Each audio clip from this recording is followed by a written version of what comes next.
Dawn breaks over City, capital of the Federated Dominion of, a superpower that has ruled global finance for nearly a century. From a distance, the skyline looks immortal, as though steel and glass themselves were sworn to protect the empire beneath them. But behind the shimmering towers lies a secret so large that citizens walk past it every day without understanding how fragile their world really is. Owes $91 trillion. No nation has ever owed so much. No empire in history has ever carried a burden this mathematically impossible. Economists debate it, politicians ignore it, and citizens try to pretend it doesn't matter. But inside the silent, marble-white corridors of the Dominion Treasury, the truth has been known for years. The debt will not be repaid. Not in 10 years, not in 50, not in 1,000. It cannot be repaid, so the Dominion has chosen another path. They are not trying to pay the debt. They are trying to erase it, not through default and not through economic growth, but through a calculated destruction of the currency itself, a monetary reset engineered in secret and designed to shift the cost of the crisis from the government onto the people. For decades, the Dominion has relied on the illusion that government debt works like household debt, that you borrow, you pay, you manage your expenses. But government debt is nothing like personal debt because a government controls the currency it owes. It can redefine the value of its own money. It can print more, restrict more, manipulate more. Dominion Council, an inner circle of financial strategists who operate beyond the public eye, realized long ago that there was no politically acceptable way to repay $91 trillion. Raising taxes would cause revolt. Cutting spending would dismantle the empire. Defaulting would destroy international confidence. There was only one option left: devalue the currency until the debt became irrelevant. Not hyperinflation, not chaotic collapse, but a controlled implosion that ordinary citizens would mistake for unfortunate economic times. The goal was elegant. The execution was ruthless. 15 years ago, the Dominion launched the first phase of a plan called Project Brimstone. They needed the people to accept inflation slowly, to normalize rising prices, to internalize the idea that money simply didn't stretch as far as it used to.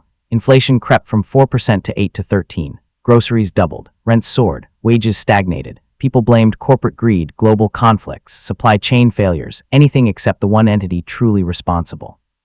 Hidden behind policy papers and legislative jargon, the Dominion drafted thousands of pages of laws that quietly increased the money supply without ever printing a single physical bill. Stimulus packages disguised as relief, tax credits disguised as incentives, emergency spending disguised as necessity. Inflation rose, but citizens adapted because humans always adapt, and the Dominion needed them to. Phase 1 was complete.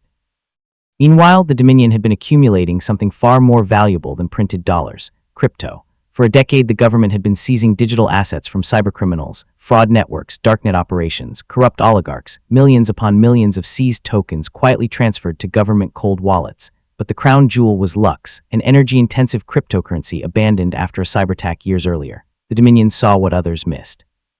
Lux was scarce, incorruptible, and difficult to mine, so they began mining it themselves, using hidden hydroelectric stations deep in the northern mountains. By 2025, they controlled 42% of all Lux in existence, enough to move markets, enough to dictate global prices. And while citizens debated whether crypto was dead or alive, their own government was quietly becoming the largest holder on Earth. Gold was next. The Dominion officially reported 14,000 tons of gold reserves, but this was a lie. They had double that amount hidden beneath City and in undisclosed chambers buried under the northern defense basin. Military contractors operating under the guise of private companies had been extracting gold from foreign mines, shipping it in sealed crates labeled infrastructure equipment, and storing it in vaults that only 6 people in the nation were authorized to enter. Why hide the gold? Because hidden assets can be revalued at any moment. They wanted the world to believe was stretched thin. In truth, they were positioning themselves for the largest balance sheet manipulation in human history. In the winter of 2032, the Dominion enacted Phase 2, legalizing the upcoming reset. The Aurelian Strategic Digital Reserve Act was introduced with patriotic fanfare. It promised modernization. It promised innovation. It promised to protect the nation from foreign cyber threats. Citizens applauded. The tech sector exploded with excitement. Deep within the bill was a single, deadly sentence. The Dominion may establish a sovereign valuation for strategic digital assets for internal accounting purposes. In plain language, this meant the government could assign any value it wanted to its gold and crypto, regardless of market price, and use those fabricated numbers to rewrite its balance sheet. It was the same trick used in 1934 when he revalued American gold overnight. But the Dominion was planning something far bigger. Phase 3 required a crisis. They didn't have to manufacture one. History delivered. In 2036, a global recession triggered by energy shortages, cyberattacks, and a collapse in European banks spread across continents. Markets froze, supply chains snapped, investors panicked, citizens demanded stability, and the Dominion provided it. the Chancellor addressed the nation with the calm, steady voice of a leader who had rehearsed this moment for nearly 2 decades. He announced that the Aurelian dollar was under attack and must be replaced with a stronger, partially asset-backed currency called the Aurelian sovereign note. The new currency would be backed by gold, crypto, and other strategic reserves. The public cheered. Analysts called it genius. The world declared it a bold step toward monetary stability. But that same night, while citizens slept with full bellies of hope, Project Brimstone went live. At midnight, the Treasury changed the valuation of its hidden gold reserves from $1,800 per ounce to $15,000 per ounce, an 8-fold increase. Then they revalued their Lux holdings from $2,000 per coin to $25,000 per coin, a 12-fold increase. With a single announcement, the Dominion created $31 trillion of balance sheet value out of thin air. Their debt, once towering and hopeless, suddenly became manageable. On paper, the empire was healthy again. In reality, nothing had changed, except the fact that the currency now used by every citizen was worth far, far less. Within weeks, prices spiraled. Food doubled again. Fuel became unaffordable. Rent crushed families. Savings evaporated. Retirement accounts imploded. Dollar-denominated investments collapsed. People screamed. They demanded answers. They marched. They begged. The government blamed global instability. The media blamed foreign hackers. But anyone who understood monetary mechanics knew exactly what had happened. The Dominion had chosen to save itself by sacrificing the financial future of its own people. By 2038, the old Aurelian dollar was gone. Citizens were forced into the new digital Aurelian sovereign note, a currency that required government-registered wallets, a currency that could be tracked, frozen, limited, or taxed at the push of a button. The Dominion called it progress, but citizens soon understood the truth. They no longer controlled their money. Their money controlled them. Every transaction could be monitored. Every purchase could be evaluated. Every account could be manipulated.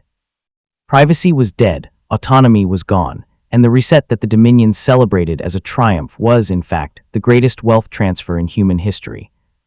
Yet historians still debate whether the reset was evil or inevitable. Some argue the Dominion prevented a catastrophic collapse. Others claim they orchestrated the collapse themselves. Some say Project Brimstone was a conspiracy. Others say it was the only mathematical option left. The truth lies buried in classified documents that will not be unsealed for 100 years, if ever. But one fact is undeniable. While the people became, the Dominion became stronger. While citizens lost savings, the government gained power. While families struggled, the council celebrated, because the reset was never about fixing the system. It was about ensuring the system survived even if the people did not. This is the lesson the Dominion taught the world. Governments do not fear inflation. They need inflation. Inflation destroys savings but preserves power. Inflation erases debt but enslaves citizens. Inflation is the silent tax that no one votes for but everyone pays. The Dominion didn't stumble into crisis. They guided it. They engineered it. They weaponized it. And when the time was right, they pulled the trigger.